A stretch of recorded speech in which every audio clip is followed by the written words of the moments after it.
Hey guys, welcome to another roster review. I'm Manny, and today I've had a lot of requests to review my Creations of Bile Chaos Space Marine army that I've been using in battle reports. So that's what we're reviewing.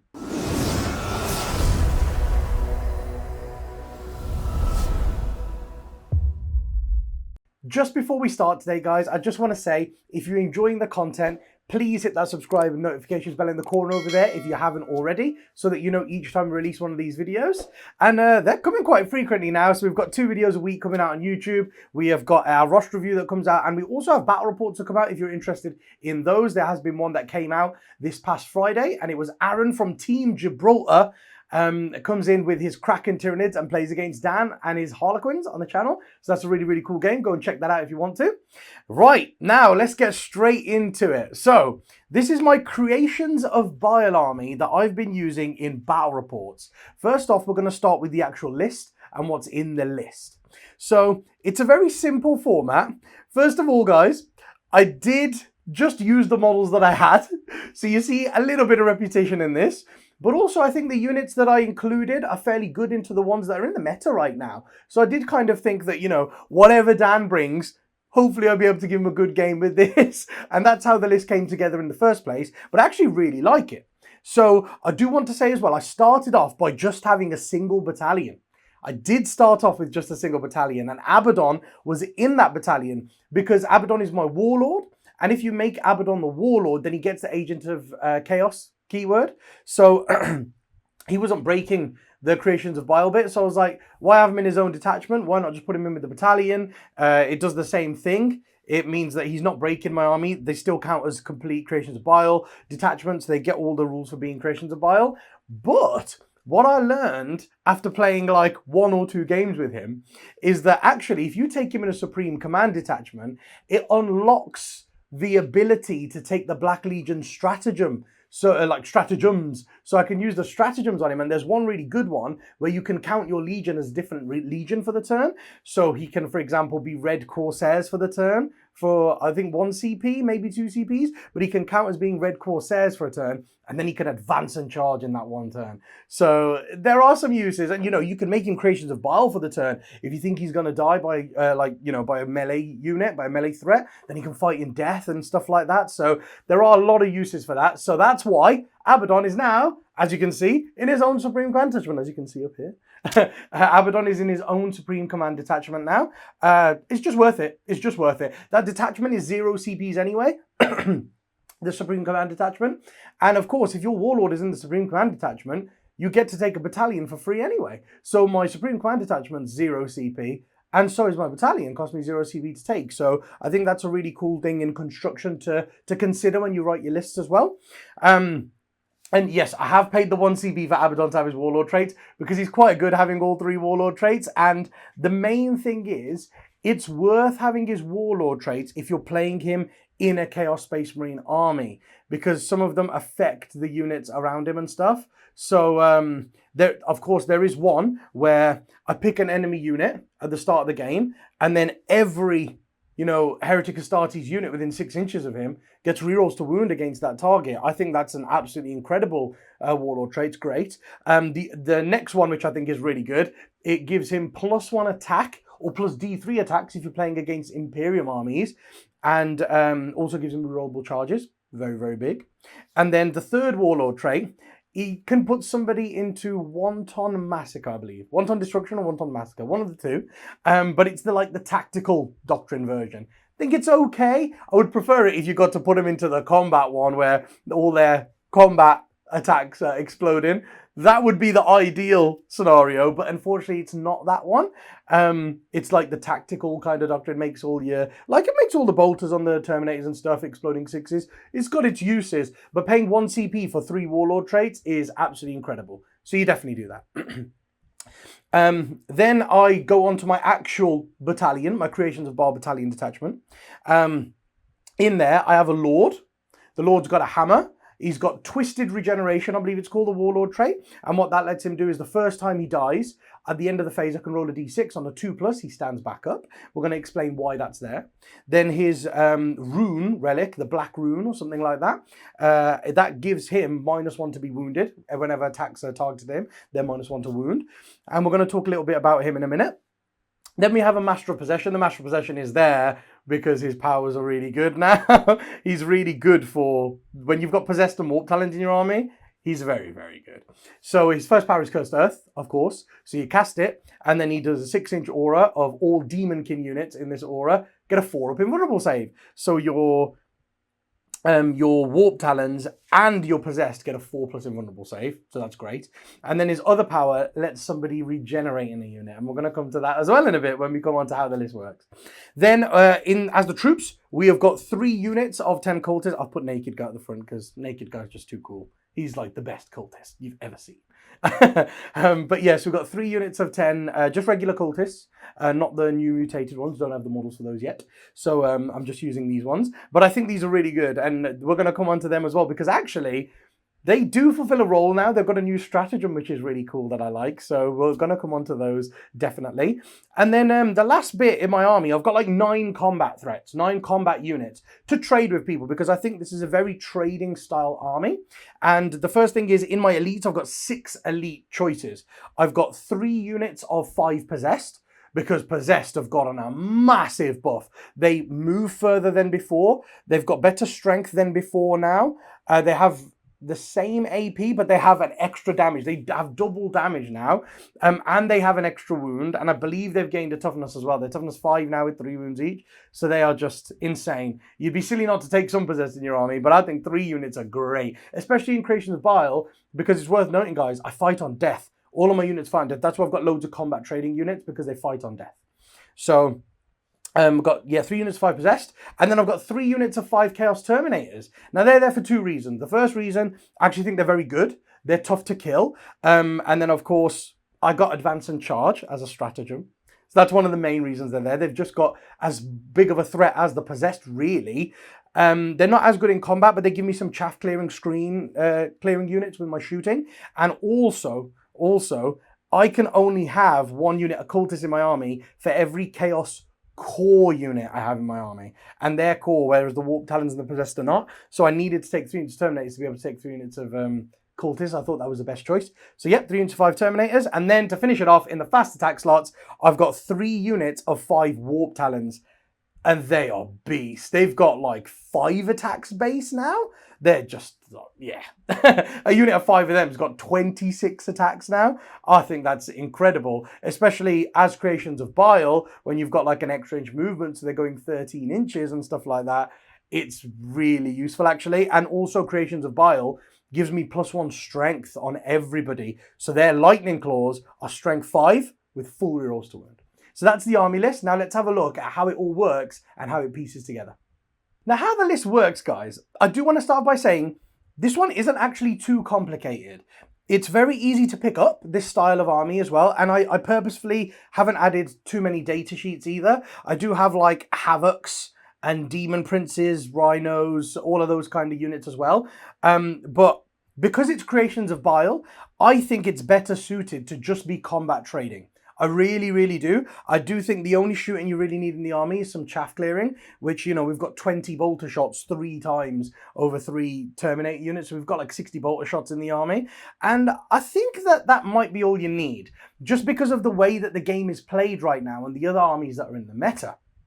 So by that, what I mean is you pick your 3 secondaries and you kind of stick to them. And this army does do 3 secondaries fairly well. So, first of all, in the action bit, you can raise banners. And you can raise like 2 banners and actually defend them very well with this army. So, the cultists are used in a little bit of a different way. So, your Possessed and your Warp Talons are going to want to push up the board very quickly. With the Master of Possession, the Master of Possession is going to go up there. The Lord's going to kind of come out to where he needs to. But then your Warp Talons and your Possessed are going to push up on people with Abaddon. And that's the biggest thing. When you've got like these 6 combat units running up the board in the triple Possessed and the triple Warp Talons, they're moving really quick. Warp Talons are moving 13 and then advancing. My Possessed are moving 10 and then advancing because they have a 9-inch move base now they've been given. You get plus 1-inch movement for being Creations of Bile, so that's 10. And then you can advance D6. So they're going 10 plus D6 as well. And you're getting into really, really good midfield positions behind Ruins turn 1. Very easily. And then Abaddon just runs up behind them and goes, you've got these 6 units you need to get through before you can even target me. And Abaddon, guys, is just such an animal. I would recommend taking him. I'm going to talk about in the modifications bit what you could take instead of him if you wanted to. But I really like him and I wouldn't take him out my army. I think he's very, very good. The wound cap thing is great. And I really like some units in the game having the wound cap mechanic. Like, for example, Catans and Ghazghkull also have wound caps. You know, a Catan can't lose more than 3 wounds a phase. Ghazghkull can't lose more than 4 wounds a phase, but he also has got 12 wounds. So that's also 3 phases. Just you need to knock an extra one off than you do against the Catan, which is pretty cool. But Abaddon, I think they've taken it a little bit too far because they've given him that wound cap, but also they've incorporated another 2 abilities in there, which just make him absolutely insane. So the first ability they've incorporated in there is Look Out, Sir. And that's the biggest one for me. I'm like, no one else in the game that has a wound cap can be Look Out, Sir, except for Phoenix Lords, but they only have 6 wounds and they don't have Armor of Contempt, so they can be killed in 2 phases. So I understand Phoenix Lords, and that's okay. It's tough, but it's a great ability to have on Phoenix Lords. On Abaddon, I think it's just a bit too much because he can only take 3 wounds a phase. He's got 3 phases you need to kill him in. So you have to be able to do 3 in the Psychic phase, 3 in the shooting phase, 3 in the combat phase. But also you have to be able to target him in the shooting phase because of Look Out, Sir. So if there's one thing around him, if there's like 5 cultists left, you can't shoot him or something like that. It's absolutely bonkers. I think he has been made a little bit too good for his points. Now, I'm not moaning because I'm a massive Chaos fan. So I actually really love that Abaddon is incredible right now. Great. But I do think he needs toning down a little bit. Either toning down a little bit or his points need to go up by about 50. At like 350, be okay. Because my issue with it is things like the Void Dragon. The Void Dragon's 300 or 320. And, you know, he's less tough. Ghazghkull is 300. He's less tough. So Abaddon is the same points as all these things, but he's way tougher than them. And the second thing that they've incorporated in there is the first failed save every turn for Abaddon goes to 0 damage. So not only do you have to wait till you can actually even get to him, but then the first damage you even get through his save. Bearing in mind, he's got a 2-up armor save with Armor of Contempt and a 4-up invuln, so he will save quite a few. And then one of the first one that goes through out the ones he fails is 0 damage as well. He is just incredibly, incredibly tough. So yeah, watch out for him, guys, if you play against him. And if you're using him, yeah, guys, just don't be scared to ram him down your opponent's throat. I find that's the best way of using him, especially in a Creations of Bile army, because he's a combat animal. He's great in combat. He can put the full rerolls to wound that he has on himself, and then because he's a Black Legion unit, he gets full rerolls to hit and wound. So he's just an absolute monster in combat. So he does that.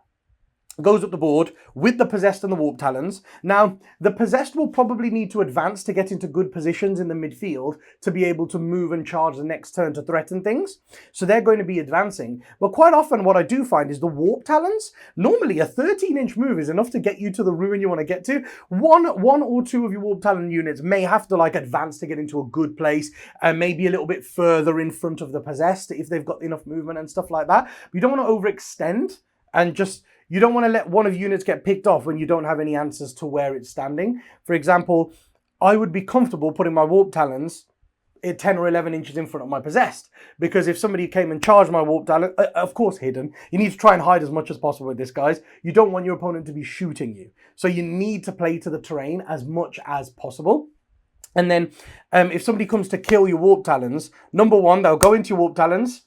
Okay, maybe they wipe them all out. First of all, those Warp Talons get to fight in death. So you're going to have 26 attacks, hitting you on 3s, which is going to be like 16, 17 hits. It's going to be like 20 hits if we're in the 1 tonne combat doctrine, then they're going to get like 20 hits, and then they're strength 5 with full rerolls to wound. So chances are they're going to butcher quite a lot of what's coming to kill them. But anyhow they don't manage to kill them, the possessed that are 10 or 11 inches behind them move 10 the next turn and then charge. So it's like auto charges, and you've got answers then. So you don't want to go like, you don't want your warp talents to be like 18, 19 inches in front of your possessed. That's when you're going to get caught out. So you don't want that really. So yeah, you want to kind of advance 1 or 2 units of them, get them in front of the possessed. But then like 1 unit of warp talents could go 13 to a sort of like a midfield area objective. So around the midfield, like in the middle of the board. And they can just move there with 13 inches and raise a banner. So you raise a banner there, then you raise 2 banners at the back with like Terminators or Cultists and things like that. So you've raised 2 or 3 banners straight away. And you can defend them because your opponent's got to get through all of your combat units now to get to your 2 banners that are at the back. And that's very difficult for pretty much any army. It's very difficult to do. So if your banners go down, it's only going to be towards the very end of the game, even if they go down. So you will end up getting good points on banners. I have learned that quite quickly. Then also, you can take the Long War.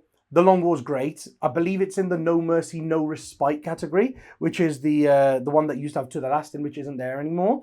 And it's about flipping objectives, which is exactly what the list wants to do. That's why you're putting your army in the midfield threatening position so they can move out and charge turn 2 and 3 and stuff, so that it can go and deny your opponent's primaries, go and steal their objectives off them and stuff like that. Which is great because the secondary is merging into that.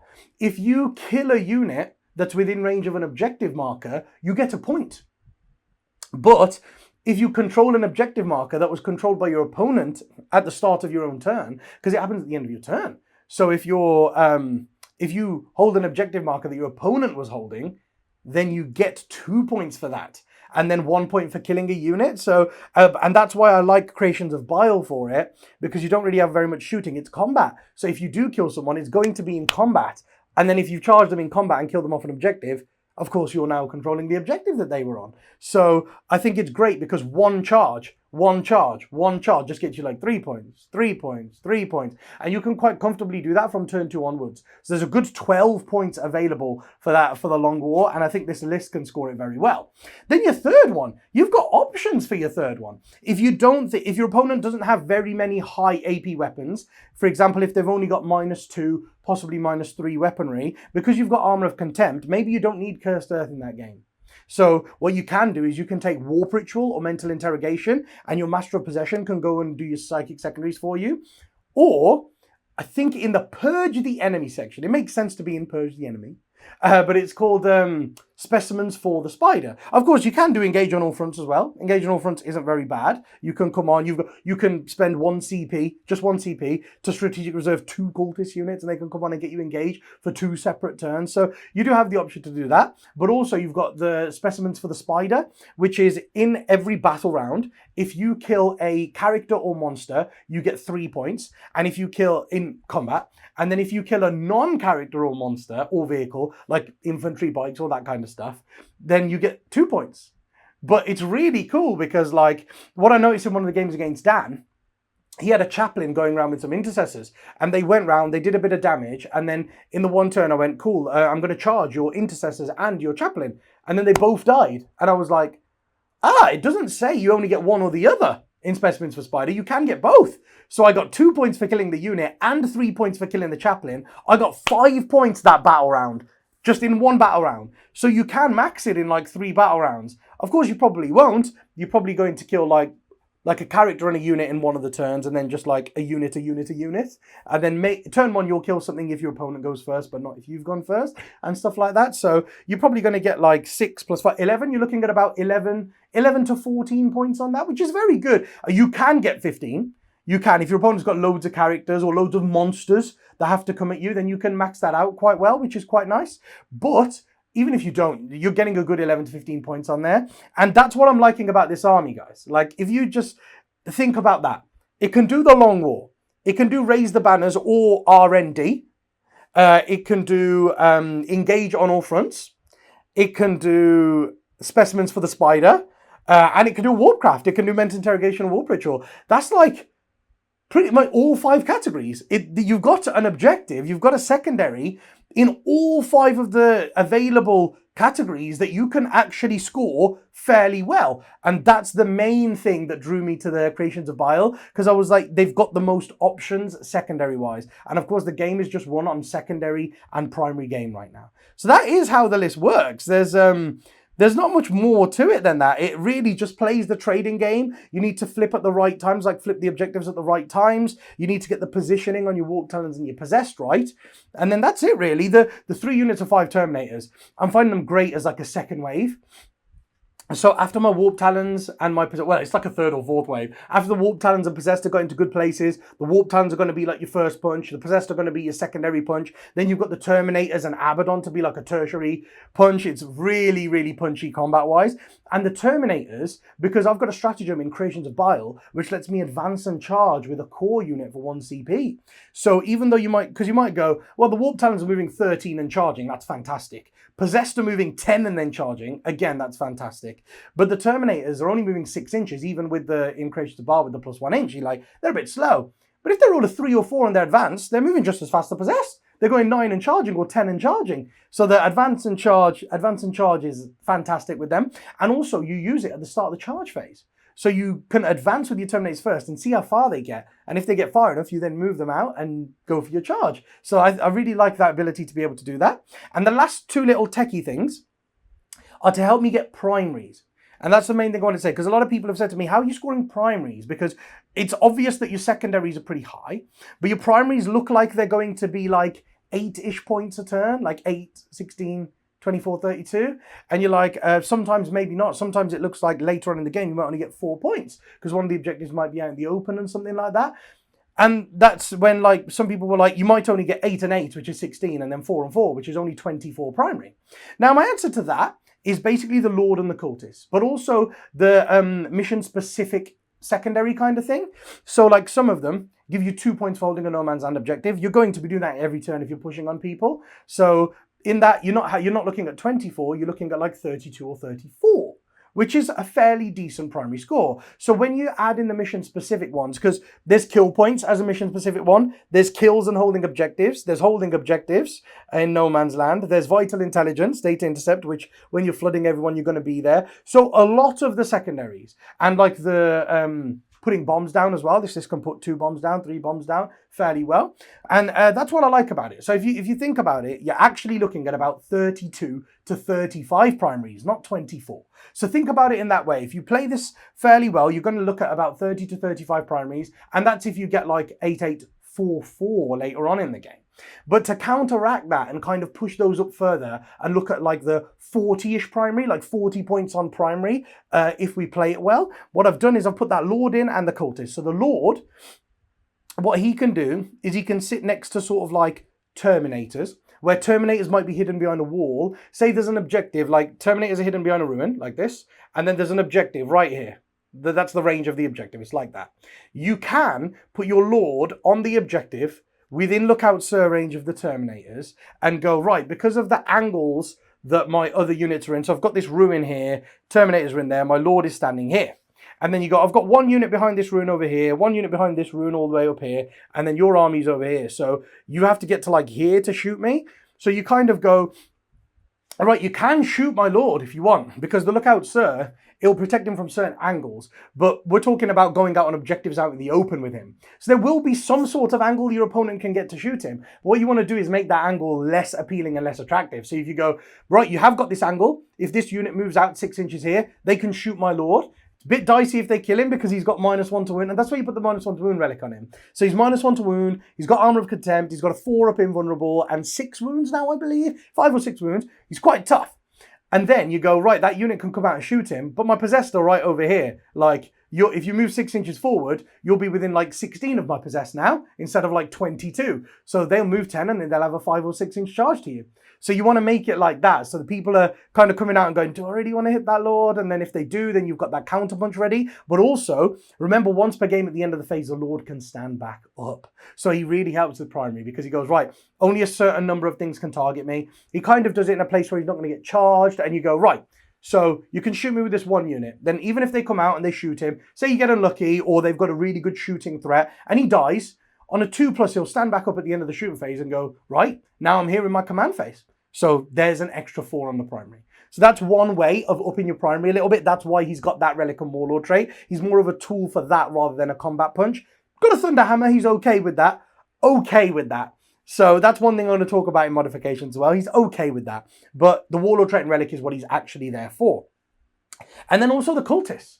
The Cultists strangely help you with the primary because they like advance out, go onto an objective, kind of get you primary. Maybe they can deny opponents one at some point. But what you always do is you chain these Cultists back and you have like a ruin.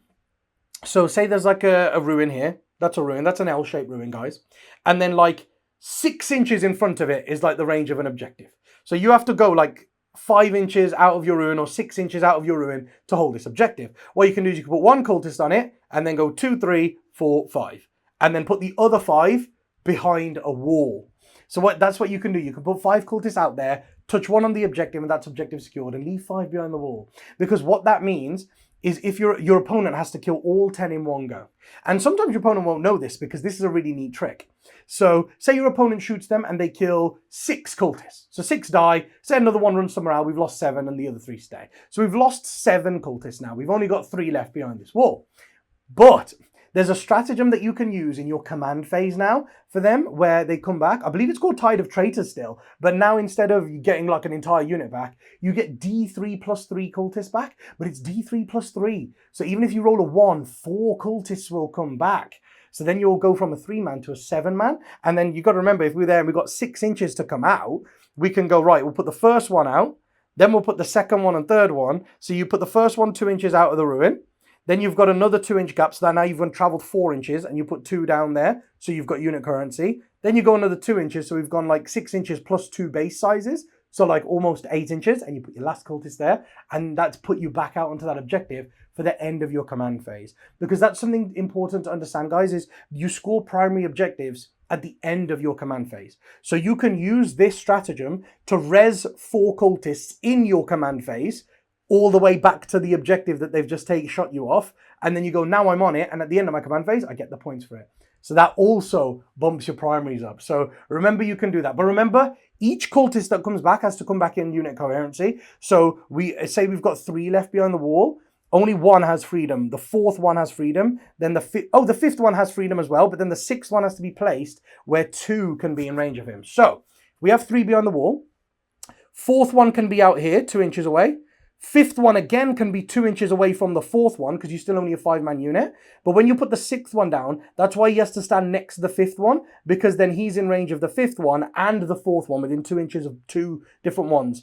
And that's why you can put the 7th one on the very end again, because he should be within 2 of the 2 that are stood together. So you can just be careful with how you do your coherency, but as long as you come out legally and you do it legally, you can get a really big chain off with that. And I think that's a great, great tool to kind of like get you those extra few primaries that you really need. So that's how the list all works, and I really, really like it, guys. I don't know about you, but let's have a look at a couple of ways that we could tackle the list. One of the reasons that I really like this list, guys, is that there aren't too many ways to counter it. Now, I don't mean there's not a lot of armies out there that could counter it. I mean, there's not a lot of different things you could do to counter it, because combat's just like pretty much out of the question. You can out-combat them if you've got like your own. If you've also got like 12 or 13 trading combat units, you might be able to out-combat them. But the difference is whenever the Creations of Bile units charge you, they're killing your units, right? But they're living. But then you're charging them to kill them back, but they kill you in death. They fight in death. So only if they haven't fought yet, but obviously in your turn when you charge them back, they haven't fought yet. So you'll kill them, but they kill your units as they die. So combat trading is not the ideal way to play against Creations of Bile. That's one thing that's going to get you in trouble. More often than not, it'll get you in a downside rather than an upside, because you'll also be feeding them units for the long war, feeding them units for specimens for the spider. So there's all these kind of things to consider, that you don't really want to be combating the Creations of the Bile army. I think the best way to deal with them is mobile shooting. By that I mean like Wind Riders, Swooping Hawks, even things like Hellions that can get around quickly and shoot the cultists at angles and things like that. Things like that you really want. Or like crisis battle suits that can like auto advance 18 inches and still shoot. You want those kind of things that can get around ruins to shoot them to death. Because they're going to be clinging to ruins. So that's one thing. They're definitely going to be clinging to ruins. And then they're going to be coming out and hitting you. So mobile shooting is, in my opinion, the best counter, the greatest counter to them. But then there are two more. Mortal wounds. The army doesn't like mortal wounds. It's not as susceptible to mortal wounds as some elite armies, some other elite armies, because you have the 30 cultists. So you can use the cultists to kind of jump out and block and be in the way, and then you have to get 10 mortal wounds through the cultists if you've got like a heavy psychic phase before you get into the other units. So it's not like super reliable, but it doesn't like mortal wounds. If you can catch a unit of possessed that are on their own, or warp talons that are on their own, and dump a lot of mortal wounds into them, they don't like that because they're quite expensive models. So you don't want to lose them that easily. And the other thing is fast moving objective secured. Because you do have to remember, guys, one or two of the techniques I've just said there to get primaries, like for example the Lord, he's just sat on an objective on his own out in the open, and yeah, if he dies he gets back up and stands on the objective and it's still his. But that doesn't work if you just like zoom 3 objective secured Dark Angel Ravenwing Bites onto the objective and you go, right, there's 3 of us on there. And it's like, yes, you can rightly intervene, but maybe you're probably on the far end of the range of the objective because you want to stay within lookout so of your Terminators. So then you can't really intervene me if I go on the other side of the objective. Because you've got the objective, and if the Lord's over here just within like 2 of it, and then you come on this side within 3 of it, there's like 5 inches between you and the Lord, so he can't really intervene that far. He has to be stood right over the center of the objective, which, as we discussed, sometimes you can't do it. He needs to be like standing by the Terminator so he's not getting shot, and he's only just within range of the objective. So if you do something like that, fast-moving Obsec can steal the objective off him. And like how we just said with like the cultists, very important to try and send them in waves, like put 1 out and then regen from behind the wall and get back to it again. But if you're doing that technique and you put 1 there, same again, if somebody runs 10 guardsmen on there, 10 Obsec or 5 Obsec models of any kind, it's now their objective. So you want to try and deny the primary of this army as well as you can, because the secondaries, because it's got secondaries, it can do in absolutely every single category. You probably won't stop it from scoring its secondaries that well, but you can stop it on the primary game if you try for that. So if you can also score your secondaries very high, that's another important thing. You kind of got to come into the game with some secondaries that you can score reliably. It does give away no prisoners for quite a lot of wounds, this army does, but you got to kill them to do that. So you kind of want to come in with 3 of your own secondaries that you can do well on, so that when they do well on the secondaries, you can match them, and then you go, right, but I'm batting your primaries down. That's how to play this army. So if you want to come into it, mortal wounds, fast-moving shooting, and fast-moving obsec. That's the kind of thing that you want to use to deal with it. And move blocking. Move blocking possessed is very, very powerful. And of course, move blocking Abaddon, because he's on such a big base. If you can move block him to kind of stop, because he's infantry, he can go through walls. So you want like cheap chaff units, like your own cultists, or some guardsmen that you can just line up 10 and go, right, you're possessed now. Instead of moving 10 and charging, they're moving like 2 inches, and then they're going to get stopped by my chaff unit, and then they're going to have to charge them. So you go, you're possessed have moved a total of like 2 inches plus a 2-inch charge, and then like if they can only get that far, and then a consolidate or something. So you go, you'd possessed have only moved 7 rather than moving 10, then charging, then piling in, then consolidating. So you move blocking is also a very powerful tool. So yeah, those are a couple of ways that you can go about playing against this army if you come about it on the tabletop. Now let's finally just have a look at a couple of modifications that could be made if you want to play the army, but not the exact same list. Right, into the last section now, guys, and that is modifications. So when it comes to modifications, I think there's only like 2 I would consider. I wouldn't really do any more, because the way that the list works is it's built in a certain way. I wouldn't get rid of any possessed or any warp talons. Would not get rid of any warp talons or any possessed or the master of possession, because they work perfectly together. I wouldn't get rid of any of the cultists, because the cultists are playing the mission for you very well. They give you that trick for the primary, and they're very cheap troops. And also I wouldn't get rid of any of the Terminators, really. The only thing I would maybe swap a Terminators for, if I was going to put like another like core infantry unit in like Chosen or something like that, maybe something that fulfills a different role to them. But other than that, I think I would keep them. I really like the Terminators. So I would personally keep, so basically I'd keep all the infantry. I'd keep all the infantry the way they are. The 3 cultists, the 3 warp talons, the 3 possessed, and the 3 terminate units. I would keep them how they are, and I would keep the master of possession. The only things in contention for me are the Lord and Abaddon. So, well, not for me. I mean, for anybody looking at the list in general. Of course, what you can do, guys, sorry, I do just want to say, if you wanted some options, you can swap a couple of your Terminate units out for Havocs. because Havocs give you some long range shooting if you feel that you need it, and also they're still core, so you can swap a Terminate unit out, have 2 core ones, and then put Havocs in. You've still got 3 core units, so you can still take 3 Cultist units. So you can do that. And then for anybody that wants to keep the list the same, like how I've got, and then just change a couple of things around, Abaddon, you could have a look at getting rid of Abaddon if you wanted to. He's not like essential part to how the army works. I just think he's a very good piece. He buffs other things around him, but also he's a monster in combat. He's very hard to deal with. And some armies like Tau, just cannot deal with him. So I think it's great to have that option in your army. But if you don't want to have it, you can swap him out. You can take like 2 units of Havocs in his stead.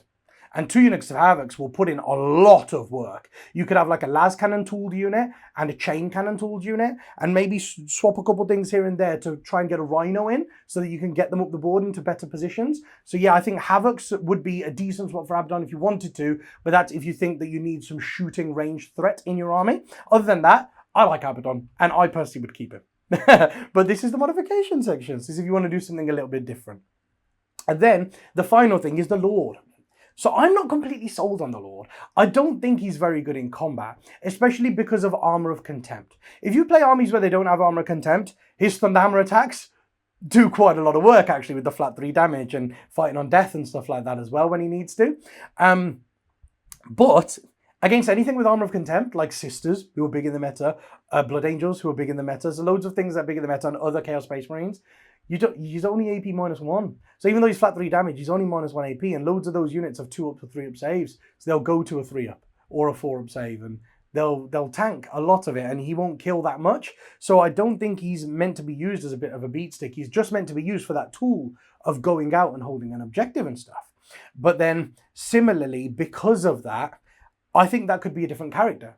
Like it could be a sorcerer. It could be a sorcerer. And then that sorcerer can have the same warlord trait. So he can stand on the same objective, do the primary thing, and go, if I die on a 2 up, I'll get back up and get you points.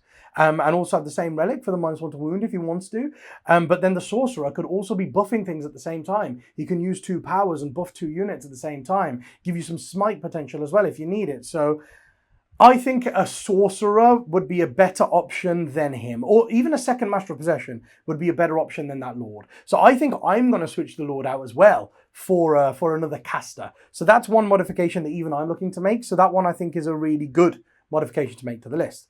And I just want to say at the end there, guys, because I forgot to mention actually, that the Master of Possession, with the how it works section, the Master of Possession, his second power to res somebody is amazing. Because you know how sometimes you lose like 1 or 2 possessed from a unit, and then you've got 3? What you can do is you can move those 3 10 inches out, and then its other power reses somebody. So he casts it. It's only cast on a 5. It's cast on a 5. You pick a unit within 18, so wherever he is, he can move and advance and get to where within 18 of the possessed and go, right, they've moved 10, then I'm going to cast the power on them, and they can get another one back 2 inches in front of themselves with a base as well. So it's like a 2-inch base, then 2-inch further move, so it's 12 inches, and then you put another base down, so they've actually gone like 13.5 inches instead of 10. So it gains them like 3.5 inches of movement in a turn, where, you know, if one of them's damaged, you can gain 3.5 inches of movement out of them on 1 power that's cast on a 5. So don't forget you can do that. Very, very powerful tool.